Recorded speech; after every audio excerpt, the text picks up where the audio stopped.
The Nigerian Railway Corporation has confirmed that several passengers were injured following a train incident near Asham train station on the Kaduna to Abuja line on Monday morning. Hi, welcome to What's Happening. These are our top 10 stories countdown today. At number 10, US President Donald Trump said Sunday that the United States was in discussions with Iran as the war entered its third week, but that Iran was not ready for a deal to end it. Iran's foreign minister had denied earlier that any talks with the United States were taking place. Trump said he was not sure he wanted to make a deal to end the war because, first of all, nobody even knows who you are dealing with. Most of the leadership has been killed. Iran's supreme leader Ali Khamenei and dozens of other Iranian officials died on the first day of the US to Israeli attacks on February 28. At number 9, the Iranian women's football team will depart from Malaysia on Monday on a flight bound for Oman, a top Asian football official confirmed, after more team members withdrew their asylum bid in Australia. The team arrived at the Kuala Lumpur International Airport shortly before 5 p.m., AFP correspondent saw. Dressed in their national colors, players disembarked from a tour bus before heading towards the check-in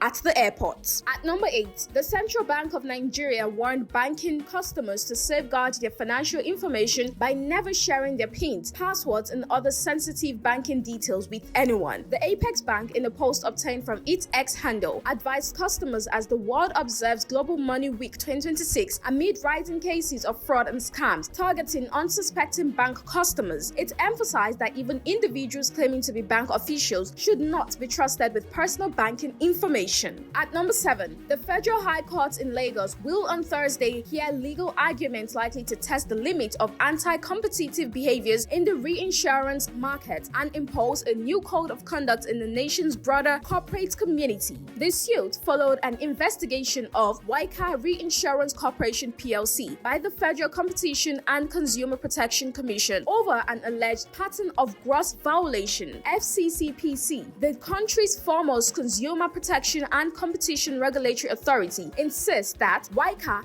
a transnational company in a deceptive manner, willfully organized and conducted its businesses in violation of the law and thereby distorted the reinsurance market. At number 6, the Lagos State government announced that it has taken a major step toward strengthening the regulation of cosmetic production and procedures with the presentation of the National Policy on Cosmetics Safety and Health, along with its implementation plan. The policy was formally presented during the exit meeting of the Lagos State Engagement on the National Policy on Cosmetic Safety and Health held at the conference room of the Lagos State Ministry of Health, marking the conclusion for a 4-day stakeholder engagement which began on Tuesday, March 10th at the Sojourner Hotel GRA Ikeja. At number 5, Governor of Niger State Mohammed Umaru Bago has disclosed that about 500,000 people have been displaced from their homes in the state due to banditry and persistent violence. The governor said the state government is taking steps to ensure the displaced residents are reunited with their families and eventually return to their communities. Bago made the disclosure during a presidential initiative that distributed food, nutritional items, and medical supplies to thousands of vulnerable residents affected by the humanitarian crisis in Bago local government area. At number 4, Edo State Governor Monday Okpebholo has released a sum of 1 billion naira for the payment of gratuity to teachers and local government workers who retired from service in 2012. The payment, according to the chairman, Local Government Staff Pension Bureau, Alhaji Ajoto Kabiru, is the first tranche of gratuity payments for retired teachers and local government workers. Alhaji Ajoto, who spoke